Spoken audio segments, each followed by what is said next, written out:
Hey guys, Spanners here. You're listening to Missed Apex podcast. We're going to talk about travel, which for me has been a distant dream in many a year gone past, but I have been to Silverstone a couple of times, and I even went out to Miami. This year, I want to get to the glamour of Monaco, Monza, Spa, because we might not get many more chances, but I am so inexperienced in this realm that I will have to bring on experts to talk to me about F1 travel.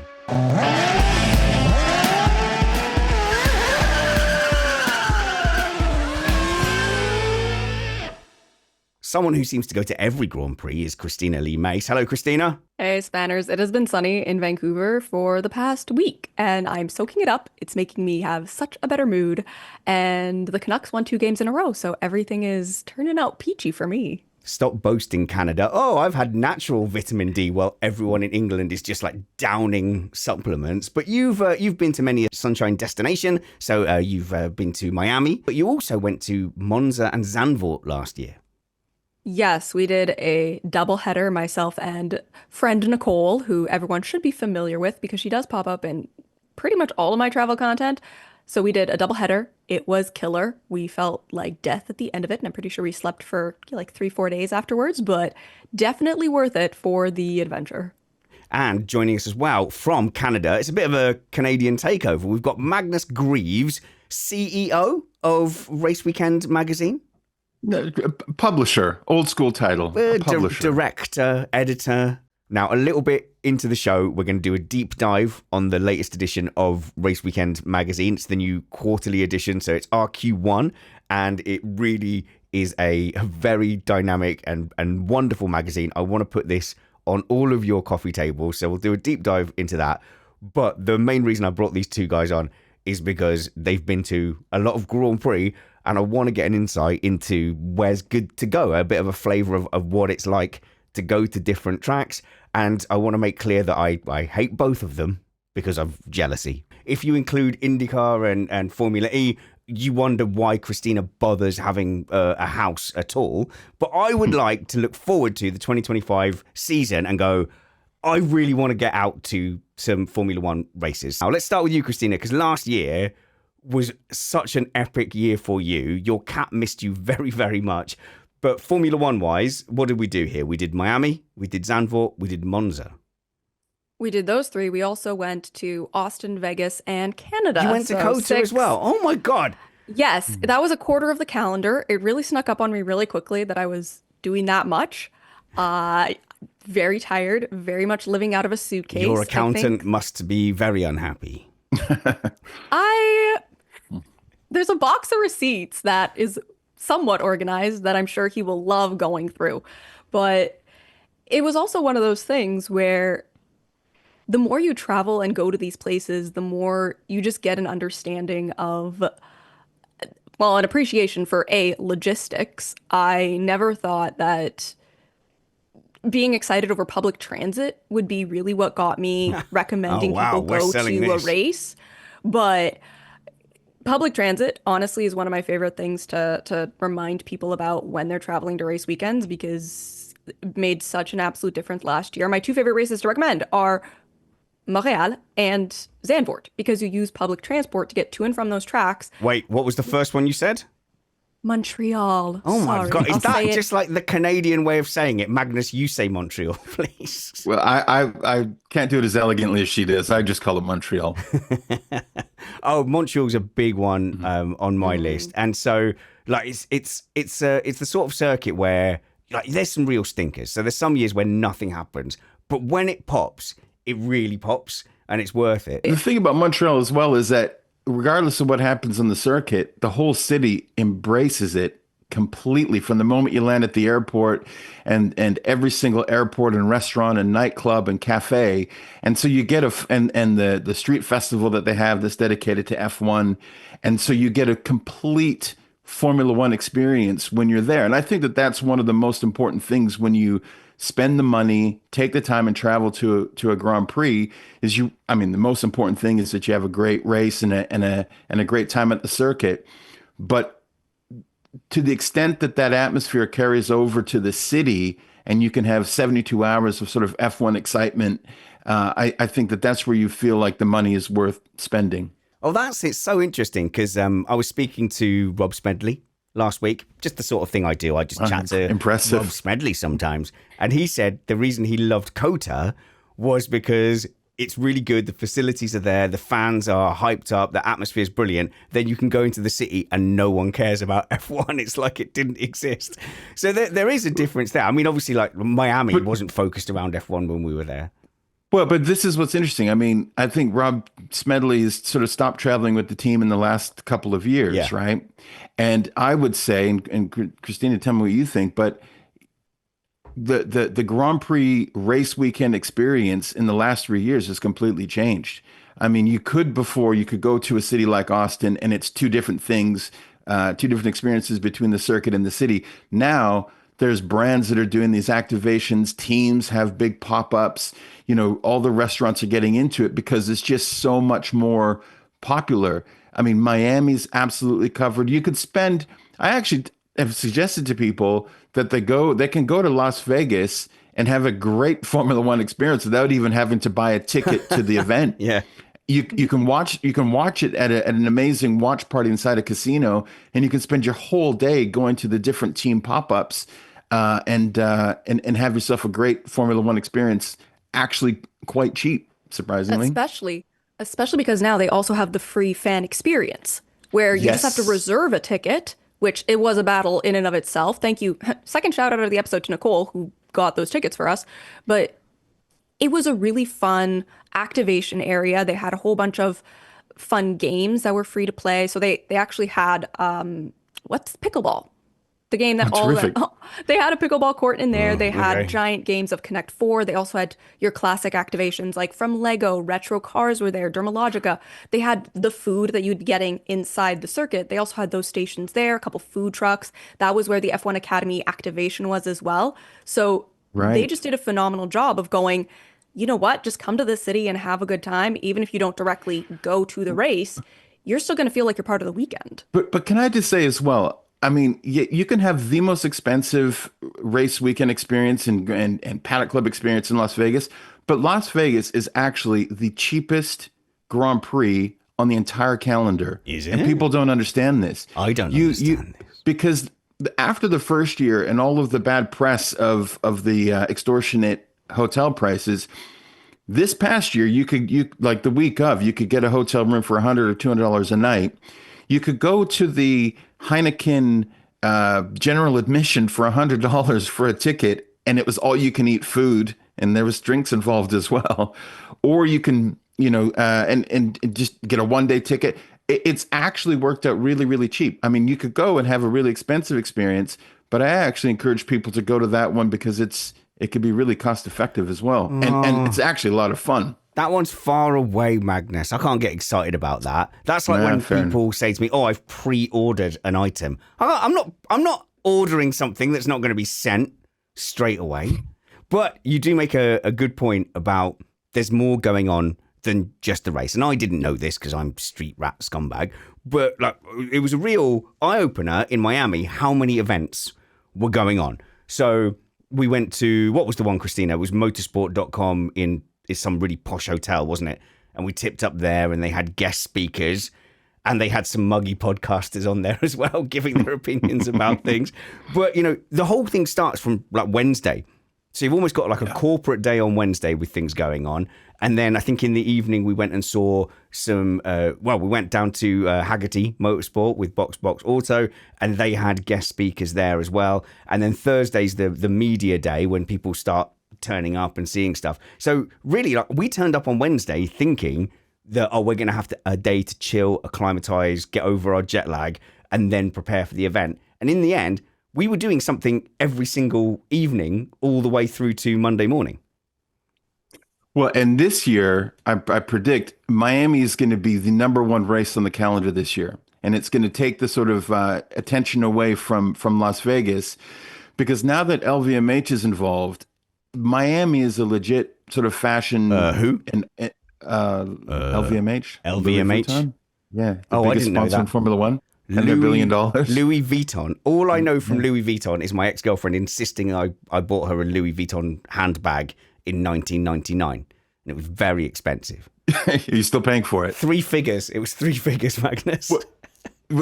Well, there's been inflation since then, so you got off easy. Hey, not that much. Right. Okay. But you're right. because of their presence in F1 as the main sponsor, there's some incredible things that are about to happen in Miami this year. There's one event in particular that I've been told about. I'm not sure if I can talk about it, but it is going to be it's gonna be the new main race in North America. I mean, I think obviously all the excitement around Las Vegas and F1 owns that race. They're trying to promote it. But I think from the brand's point of view, Miami is a far more attractive destination to do their big activations and parties. And so you really think the Missed Apex event is going to be that pivotal and game changing? Is that what you're saying? I wasn't sure if I could actually mention it by name. But sure. No. There's that one too. No. So by the way, we have 2 plans for a Miami event, and I think we're going to do one in any case, whatever happens. So it's either going to be a cool one like we did last year, or it's going to be something much more ambitious. But the Miami experience, Cristina, as well. I was so surprised because as a TV viewer, I looked at that in the first year and I wasn't impressed. But when we went there in person, I was just like, oh, wow. Oh, no, it is really good to go there. And I was so disappointed because all my principles just vanished. It is one of those races where every single person I know who has gone and seen it trackside says it is exceptional. And the only people who dislike it are the ones who are at home. Yeah, but let's not be snobby about that. Most people watch it from at home.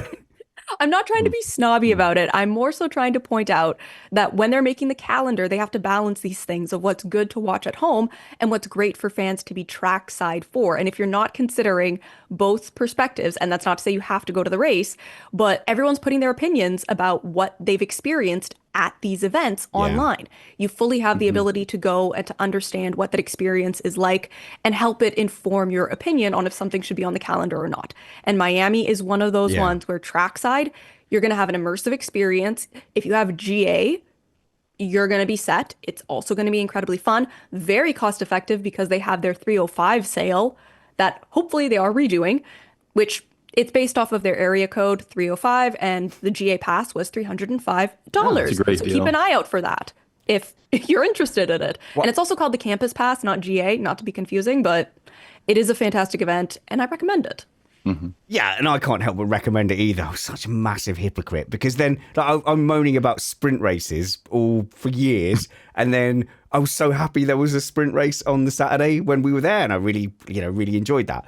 But this is why I can't go to Monaco. Monaco is on my list for like. Do you know what? I still feel like with 100,000 unique devices downloading Missed Apex podcast and 10 million downloads, Magnus. 10 million. Do you know this number? 10 million? It's a huge number. It's a huge 10 million. Surely there's some PR person out there that says, this gobby turnip would be useful. Just look, plant me in your paddock or as a paddock club guest, and I will inexplicably become a mega fan of your team. I have no principles, and the audience know it and support it. So I'm still holding out for my Monaco That's garage. definitely the best. That's definitely the best way to enjoy Monaco is as a guest. I would definitely recommend that. Joe Saywood is aghast at my attitude towards bribery, but I feel like I've been straight this whole time. But I can't risk going to Monaco because I've been so anti-Monaco. And I was just speaking to someone today, actually, who went last year and went, it was the most amazing experience being trackside at Monaco. They were on the harbour. On the straight to the Nouveau chicane. Have you been there, Magnus? I have, and it's absolutely incredible. Why? And is it incredible? Because the backdrop is stunning. You are so close to the cars, and you I think at some of the circuits now you can feel quite distant, but you're so close to the cars, and you also see the cars so close to buildings that you really get a better reference for the speed and the skill.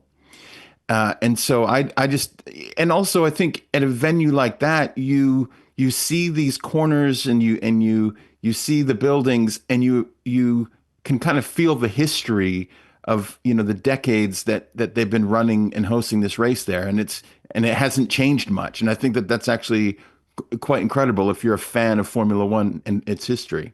The thing that's changed my mind recently, it has piqued my curiosity, is the TV broadcasting has moved away from the local broadcaster, and for some reason, I never really felt the scale of what they were doing, which is driving on a mountainside. They're like driving up and down a cliff.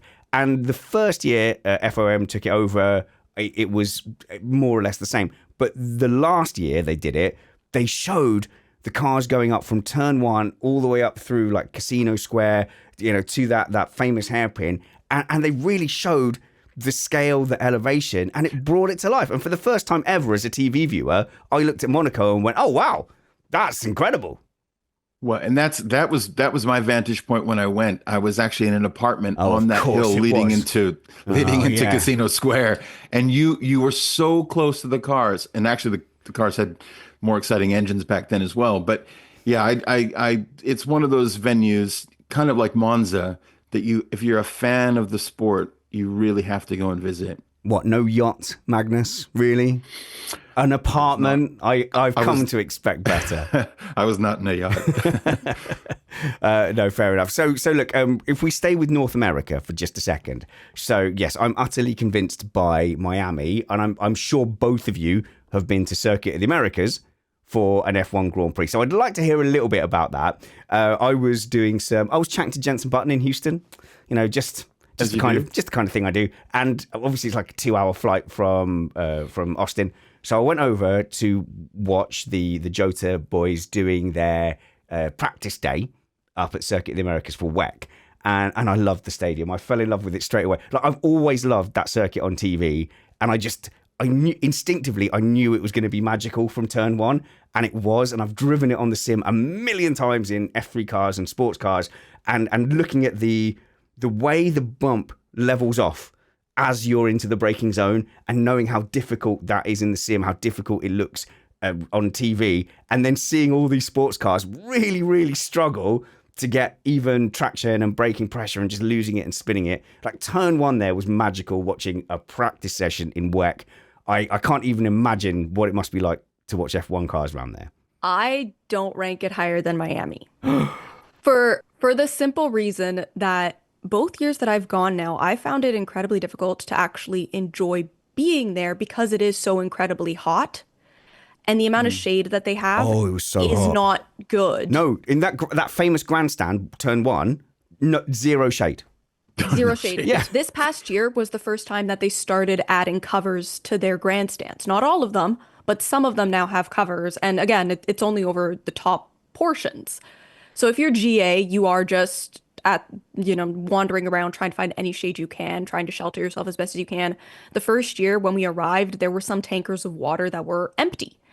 And so the last 2 years that I've gone, I've just spent so much time worrying about my personal needs that I haven't done as many of the activities as I would have liked. That, you're giving up on getting to watch from those really cool positions because you cannot sit in that spot for that long. You need to go find shade. You need to go find water. And unless you're with a big group of people, it's not feasible. So it is one of those races that I just have difficulty recommending people go to because it is such a high management situation. And yes, the track does a fantastic job of having a lot of activations. The views that you get there are absolutely phenomenal. But it's one of those race weekends that I kind of want to tell people, it's not the best if it's your first race experience, because you're either going to burn yourself out or just lose out on a lot of time. Burn. Or, yeah, it's something you build up to, I think, quite frankly. And especially with it getting much more expensive, looking at the cost of it also makes me go a little bit, where's that money going to if it's not to water and shade? But this is interesting, right? So I have some friends, a couple, and they were going to their first race and they went to Austin. But this kind of goes back to what you were saying, Cristina, in terms of the logistics. Like if you have this insight and you really plan it and you're given the advice on what to plan, Austin can be an incredible experience. But if you're caught off guard and you don't know about the lack of shade, about the distance of the parking and all these sort of mundane things, it could really mess up the experience that you have. The thing that they loved the most was through recommendations, they were able to get tickets where they could see so much action from their seat. So sometimes you get really disappointed because you get, you're in a position on the track where you actually don't end up seeing much, and you find yourself wishing you were just in front of the TV.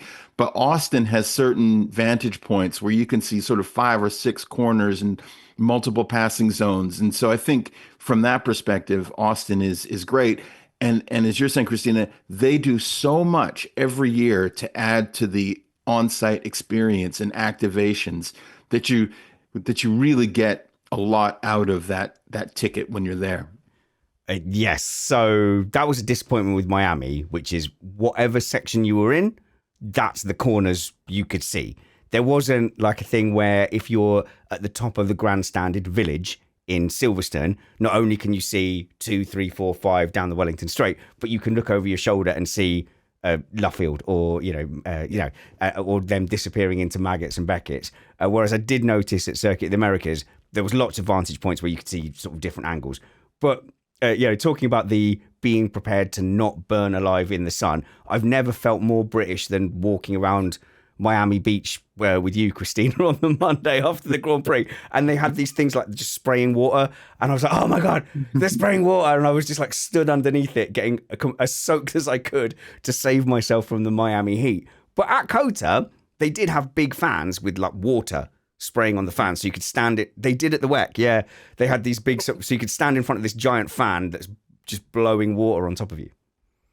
They had like 2 the last time I was at COTA. Yeah, but that was they didn't have a notable number of them. They had them. Well, I only used one at a time. But yeah, it was an endurance test with the sun in the grandstand number 1 because I was fixated with watching the drivers through this challenge of what I think is one of the greatest corners in racing, turn 1 at Circuit of the Americas, but just burning. I'm like, maybe I can stay here another 20 minutes and see another 20 minutes of cars going around this corner. And in the end, I was like, oh, no. And then Adam called me and said, no, get down to the start finish straight. And I met him down there. So that's sort of interesting that perhaps you guys are saying that Circuit of the Americas doesn't offer the same value, but might be an out and out better racing venue to go to. Yeah. If you do your planning properly, you might have to spend a little bit more, but it is possible to get more out of it. But you have to, you really got to put the work in for it. Okay, so before we go over to Europe, okay, we've covered quite a lot of the Americas. So between well, I'll include me. Between us 3, we've been to Miami, Vegas, Circuit of the Americas, and the Montreal Grand Prix. Mexico? Anyone? No, unfortunately not. No, it's meant to be unbelievable as well. That stadium. I've been desperately trying to get Meg and the Ringer F1 to go. We really need to be live from Mexico, but so far, in fact, 2 years in a row they've gone. Oh, I think next year. Yeah, we'll really look into it next year. But that does look like a classic of they might have catered to the in-person experience over. Every year when they have that promoter of the year, event of the year, I don't know who puts it on, somebody related to F1, Mexico City always wins it. And people that I know that have been just said that the atmosphere there, the food, the fact, actually, this is another important part, I think, of a great RACEWKND experience is when you actually feel the culture of that location is mixed into what they're putting on in terms of at the circuit. And Mexico City apparently does that better than anybody. And Silverstone. Cristina, you've not done Silverstone yet, have you? Not yet. Magnus, Silverstone? Yeah, I have. Yeah, annoying. Yeah. But that is British culture, which is just true. burnt people completely unprepared for any sunlight. Because the Silverstone Grand Prix tends to get run on one of the 2 sunny days that Britain has. People are drunk and shirtless. I think it encapsulates the British culture quite well. So let's go to Europe then. Okay, let's have a list then, Magnus. List the European tracks you've been to. Oh, that I've been to? Well, obviously I've been to Silverstone, Barcelona. Ooh. I've been to Monaco, Monza, which is incredible. I tell you which one I loved was Austria. The facility in Austria is absolutely first class, and it's tucked into the mountains. The drive there was great. Everything, like the food, the view, you could see so much of the circuit. That's actually one that I find myself wanting to go back to, like right at the top of my list, actually. That was incredible. That's the one on On iRacing. Yes, I know. But when you're driving around it on iRacing, you end up like looking around going, ooh, mountains. It just seems to be in this basin of nature. It is. And it's stunning. And the facility, I guess Red Bull put so much money into the facility to upgrade it. And it's an incredible experience there. Well, I think so. So I think it was a very old circuit, right? Right. And then they stopped racing there, and then Mateschitz purchased it, upgraded it, and then it came back on the scene. So with a lot of European tracks, what people complain about, I think, is okay. The racing might be good, the track might be good, but the facilities aren't good. So it's nice to hear that the Austrian Grand Prix then isn't. So the facilities are good, really good, but then you stay in a town. I stayed in a town called Graz, which was about an hour drive away, which was a beautiful drive because it's through the mountains, and the town, the village itself was wonderful. I loved it. But again, that was sort of 6 or 7 years ago. It might have more of a F1 atmosphere now. But also, I think coming from North America, it was just nice to go to a cool European city and, hang out for a couple of days. So yeah, that one's highly recommended. Excellent. And I know we'll go to Monza after this one because you've both been there. But Cristina, Zandvoort, and it's going to be one of those tracks that's now rotated. And I strongly suspect that if Verstappen retires, it will almost immediately go bust. But how did you find it? It's a coastal town as well, which isn't immediately apparent from the TV. It's coastal, and it means that it's gorgeous, but it also means that if it is wet, rainy, windy, you are really exposed. And the train drops you off in town, but then you have to walk a good 20 minutes to actually get to the track. Oh my God, so which for North Americans is just, oh my God, that might as well be Hannibal crossing the Alps. I'm in a walkable city, so it's very manageable for me. Thank you very much. But it was a bit of we didn't really think about this because, again, this was traveling with Nicole and we had decided to go with Off to the Races. So great travel agency, look into them if that's something you're interested in, a bit more bougie luxury travel. But everything was planned for us. This was a weekend where we did not think of anything. We were just given instructions, given an itinerary, and we went with it. Like, take our money and tell us where to be. And so we didn't think about, getting off the train, what's that going to be like to get to the track? And we just walked. And the first day it was nice, and other days it was not. So that is just something to be aware of. But their organization and logistics at that track, I was in love with it. Their signage, beautiful. It was everywhere. You could not go a single place without knowing where you needed to be. Just a bit of general advice. And to anyone going to a motorsport venue with Cristina Lee Mace, woe betide going to a track that doesn't have adequate signage. Watkins Glen was a nightmare walking around with you. I like good signage. It's not that hard to print something out and put an arrow on it. Okay, I also studied map making, so I'm deeply passionate about that. If you have a good app, if you have a good printed out map, I will recommend you endlessly as far as a track goes. And Zandvoort did a fantastic job. Their app was also very, very handy. It had right on the front page, hey, here's who you contact if you see something that is unsafe, if you feel unsafe, if we need know about a situation, which, yes, that is something absolutely that should be on the front page. That's overall, though, great, safe atmosphere, such a party time. It's one of those racetracks, just like Monza, where you give in to the home race feel.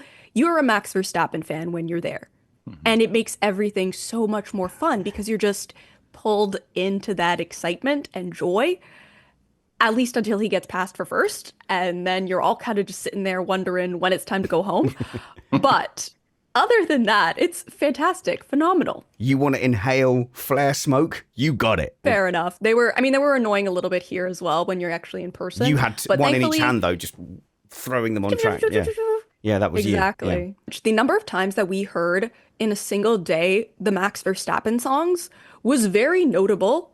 And you just sing along to it. You go with it. It's very, very fun to just go, yep. That's fun. Max stand for the weekend. Go for it, bud. Win. Why not? Fair enough. It's like, wow, I don't know. Like the British crowds aren't partisan like that until there's an incident. So 2013, I was there. Vettel's car conks out on the start-finish straight. The worst place for a German driver to possibly have a mechanical DNF in Grand Prix history and logistics would be. the Silverstone start-finish straight. They were merciless. But, you know, generally, we'll sort of politely clap for everyone, Wimbledon style. And this feels like a good a point as any to dive into Race Weekend magazine. Now, I am going to put up some images on my social media, which I will link in the show notes, but you can find them on my Twitter posts, Blue Sky, and I'll put some up on Instagram as well, because I really do think if you want some kind of F1 thing lying around your house, I don't know if Magnus minds me calling it a coffee table magazine, but it really is kind of a glamorous talk piece, and I've really enjoyed having them in the house. This is not a paid promotion. I genuinely, well, we love Magnus and we love Race Weekend magazine. Now, this is RQ1, so it's split up into quarterly editions. But Race Weekend magazine, you sent me the latest edition, which is sort of billed as a fashion magazine. It's very racy, this edition, Magnus. Racy in many ways, for sure. Yeah, we've actually, so it's a new version of Race Weekend. We call it RQ1. So Race Weekend Quarterly, RQ1, and we've definitely added some fashion and some other new bits to it. Now, I'm unashamedly plugging this magazine because this makes you look like rich people when you have this on your coffee table. It's a kind of, it's an A3. Is it A3, Magnus? Yeah, 15 inches by 10 inches. So it's much bigger than a regular magazine. Right, yeah. It carries some weight to it. It's a talking piece. So me and Cristina have seen it. I think Cristina was less shocked and dazzled by it than I was. What was your opinion, Cristina? Because it really focused on like iconic images from the past, juxtaposed with modern photography. The nods to the past are actually what stuck out to me the most. I went through and I made note of every single old school, not even old school, but just fun little detail from the past that you guys snuck in there, like the records and then the VHS tape that was included in there, and hearing about the design choices that were made for the little business cards. And those were the little pieces that I thought were actually my favorite, absolute favorites of this issue. Everyone's getting really caught up on, oh, it's racy, it's a little bit more scandalous. Well, everyone, I'm getting caught up in that. But you are getting very caught up. I'm a parent of teenage children, and that's on my coffee table. It's not as smutty as Matt's wife's books, but I'm just saying, it's a little racy. I would say, though, it is one of your coolest editions so far, Magnus, and it really does bring the coffee table to life. Obviously, yes. We want people to buy Race Weekend magazine, but I'm not even going to ask your permission. I'm going to steal a few screenshots from the Race Weekend magazine. I'm going to put them on my social media just so people know what we're talking about. Thank you. So the main changes that we've made is Race Weekend, as you know it, each issue dives into a topic. It's like a deep dive into the 1970s or into world champions. And what we realized is that people wanted a little bit of world champions, a little bit of destinations, a little bit of the 70s, 80s, 90s in every issue. So Race Weekend covers all of those. It's F1 culture, design, and fashion, which we've introduced. The other big thing is, in the past, we've used a lot of really great archive photography. But this time, in the way that we're exploring these previous decades is by sourcing those items, whether it's helmets or even cars, what have you, and then we're shooting them, we're photographing them now in a more contemporary way. So the challenge, the opportunity is to locate these items and then get them into these really great photo shoots. And in terms of the fashion, there's all this conversation now around fashion in Formula One. But a lot of that's coming from sort of outside sources. And we wanted to be the first Formula One magazine to do original fashion shoots with legit photographers, stylists, and models. I must say, as a 1980 baby who has been into F1 since 1986, fashion has never, ever caught my eye. I've never been into what people are wearing. Occasionally, a band like Right Said Fred will pop up like on 90s TV and you go, oh, there's people dressed kind of weird. And if it wasn't for watching F1 and Lewis Hamilton, like I would have no idea what was going on. I don't think I'd even know I wouldn't know what the Met Gala was if it wasn't for Lewis Hamilton. But this is what I find so interesting. This is what we find so interesting is that everybody's all excited about Lewis Hamilton and fashion, where it intersects with Formula One. This has been going on for decades. This has been happening in the 80s and the 90s. You see Tommy Hilfiger now, but Tommy Hilfiger has been involved for decades. Lawrence Stroll has been involved for decades as an owner of fashion brands. You know, you had a Benetton Formula One team. Like, fashion has been there for a long time, as has music, you know, as has movies and TV. And so every issue we touch on those pop culture items that people are excited about now, but actually have been present in F1 for a very long time.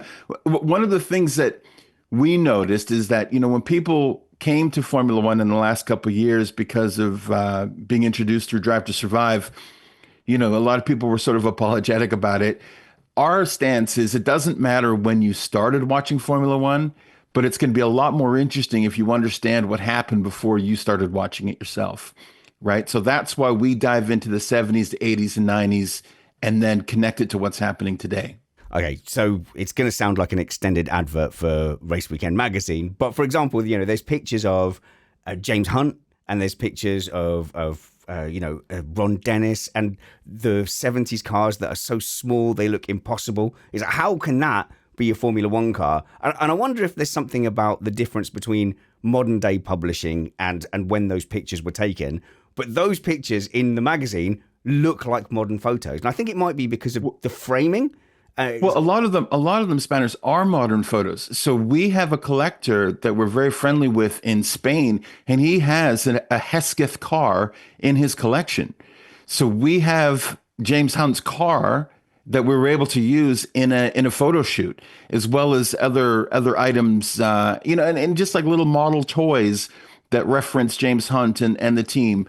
So a lot of those photographs are what we took during the photo shoot, inspired by those decades. And then we've also managed to mix in archive images that we have access to as well. So it's a combination.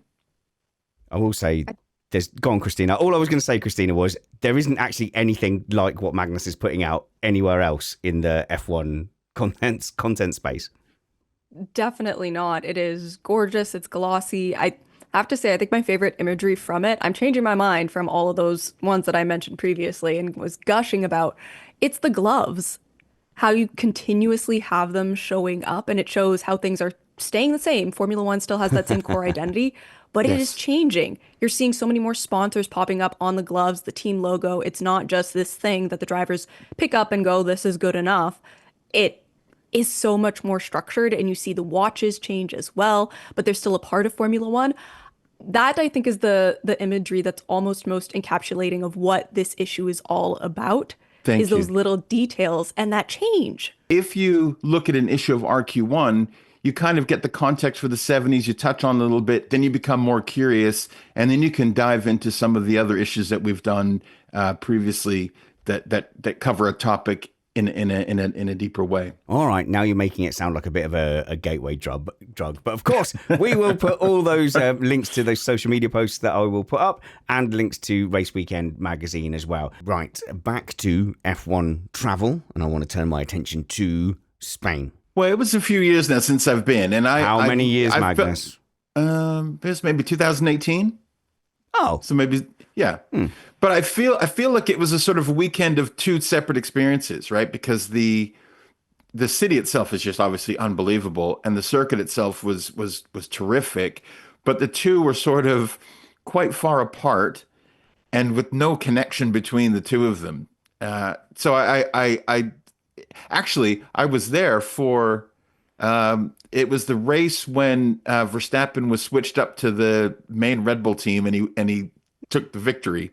So that was pretty amazing. Oh. Remember when he took Kvyat? Took Kvyat's spot? Was that not 2016? That was 2016. The 16. Okay, then That's when I was there. 2016. Right. Oh my God! So you saw bury the lead. Oh, I was at Barcelona and Verstappen had just been. No, that was the Rosberg. And actually, and I was in the media. I had a media pass at the time, and so I was really close to Jos Verstappen. And so the emotion, you talk about getting swept up in the moment, his emotion in that race. So yeah, that felt very special. But I'm very excited to see what they do when it switches over to Madrid.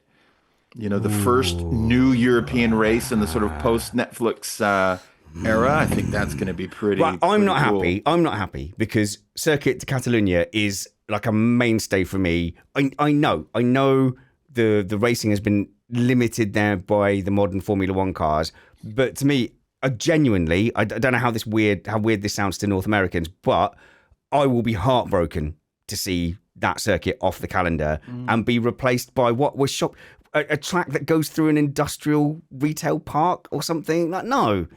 I don't like it. Why are you coming on this podcast being enthusiastic about Madrid? I'm just excited to see I'm excited to see. But listen, it makes me sad that these European races are coming off the calendar.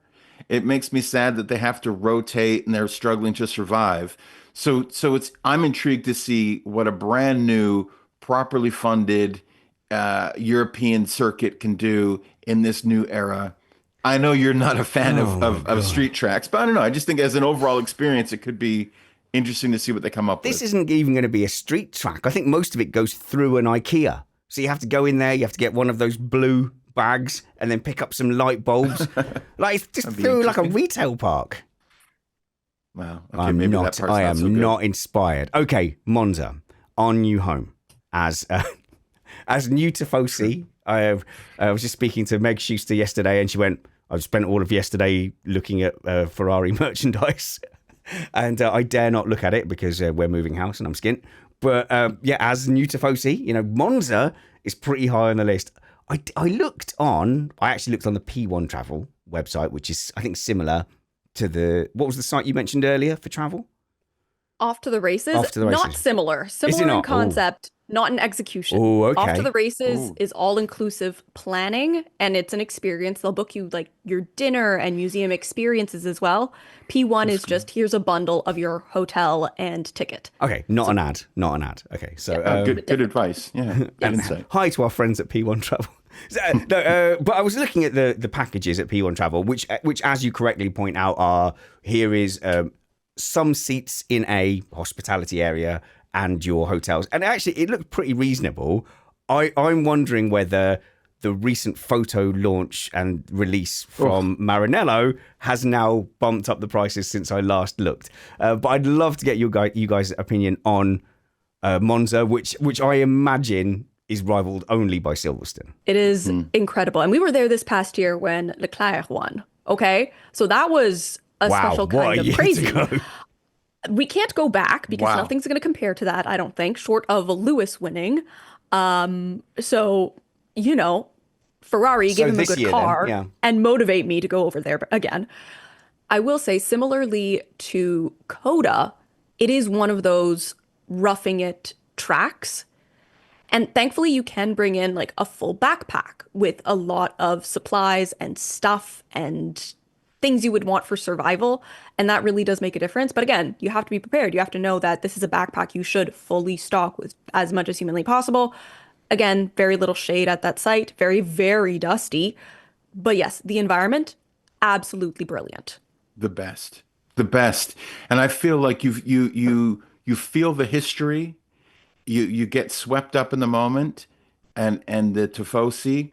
And when you're entering an exit, so when you go to a race, F1 so tightly controls all the merchandising and stuff, and you get the same boring merch, and it's really disappointing.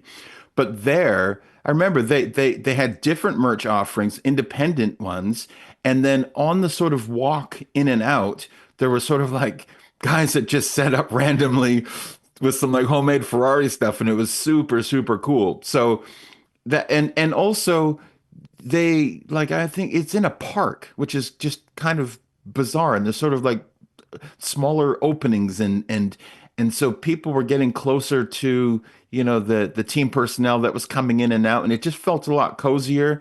And again, you felt like a lot of people that were going had been going there for a very long time, and so it just felt like a very special, historic, significant place to be. And that's the one non-North American race that I am absolutely going to go to this year, especially just with the whole Lewis thing. And Milan is going to be in the same way that, Miami's going to go crazy because of, all the fashion stuff and activations, Milan is going to be on a whole other level given, the first year of Lewis.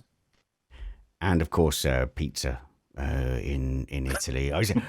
Italian pizza is the best in the world. I know New Yorkers think that they have the best pizza, but okay, so it's so good, right? Because British pizza is so bad. Like I don't know when the last time you had pizza in England is, but we do absolute. It's like a loaf of bread with some tomato on top. And so I used to work in a joint Italian-British team, and I went to Rome, and the Italians were actually offended that we had their pizza for breakfast, lunch, and dinner because it was so good. I was talking about the experience in Austria. It was a very regional cuisine, right? You had the sort of the schnitzel and the spatzel, and so you felt like you were sort of really getting into it. German but food when I went to I actually went to Sochi before that one came off the calendar, which was a really crazy experience. And I wanted to get adventurous with the food, but they were just serving like hamburgers, you know what I mean? So I think again, when they offer local regional cuisine, that's much better. Miami has incredible food options, but again, you're gonna have to pay for it because they bring the best restaurants in town to the circuit. But you're gonna eat well, but make sure you bring your wallet. And it's incredible, really, that talking about going around the world and watching Formula One races, really the racing action hasn't come up. So I would still maintain that no trackside experience of watching the actual hour and a half of the race is actually as good as watching it on TV unless you have a really good big screen. So if you have a big screen that is letting you know exactly what's going on elsewhere in the track, that's fine. I think that is becoming an essential now, isn't it? But this is why we're spending so much time talking about these other things about the city and the food and the experience and everything else, because the racing action is just a small number of hours of the sort of 72 hours you'll be there over the weekend. And to your point, you do find yourself really wanting a big screen and putting something in your ear to hear the commentary. Yes. and follow along. You can get great vantage points. But look, I think you've been in Paddock Club as well on an occasion. Yes, I have, Magnus, actually. Yes, I have Ferrari. Yeah. Our friends at Estrella Galicia, they like me. Yeah. Well, that's very good. But like even that, it's amazing at the beginning or during a pit stop when you're overlooking the garages. But, otherwise, you're not catching much action down the start-finish straight. So you find yourself looking at a TV as well. So can I be honest, Magnus? I only got invited. I only got invited for the Friday. So I don't even know. But it was a qualifying Friday, and there was quite a lot of stuff on there, and they just douse you with champagne and fizzy. So there did come a certain point in the day where we just were like, oh, I suppose there is some race cars. Guys, thank you so much for joining us and sharing your F1 travel expertise. At the moment, I would normally say go and follow Cristina Lee Mace by searching now for Cristina Lee Mace everywhere on all her social media to find racing action. But at the moment, it's mostly hockey. It is, yes. It's mostly Cristina got dressed and went to hockey is your general social feeds right now.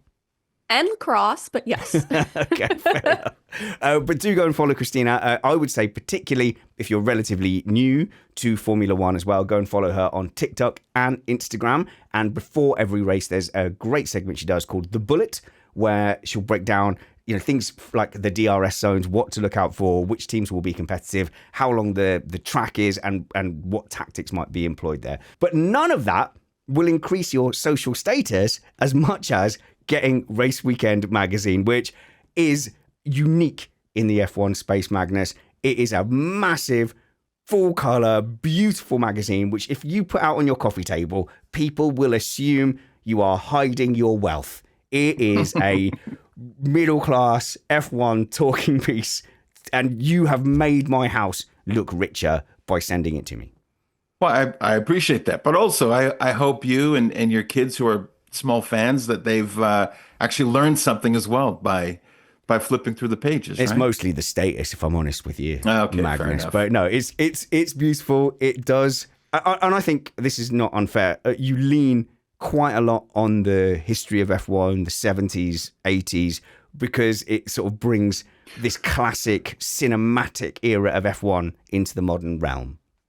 It's to me, that's the coolest period, and it informs so much of what happens right now, like visually, in terms of the interaction with popular culture, design, everything like that. And so I think not only do we sort of focus on it, but we also tie it to what's happening today, to kind of make it relevant and just have fun with it. Do that, and you will see the links in the show notes below.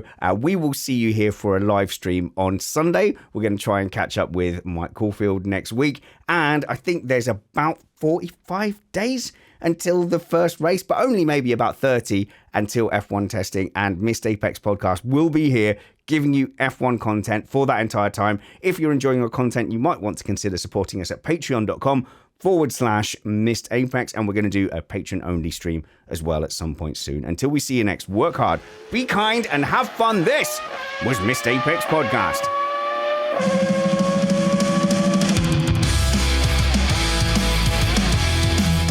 See, Cristina, notice how I didn't moan about being awake at 10 o'clock UK time to accommodate Canadians? Very demure, very mindful, not like Cristina complaining about her 7 a.m. start on the Formula E pod. Go and listen to the Formula E pod too. Bye!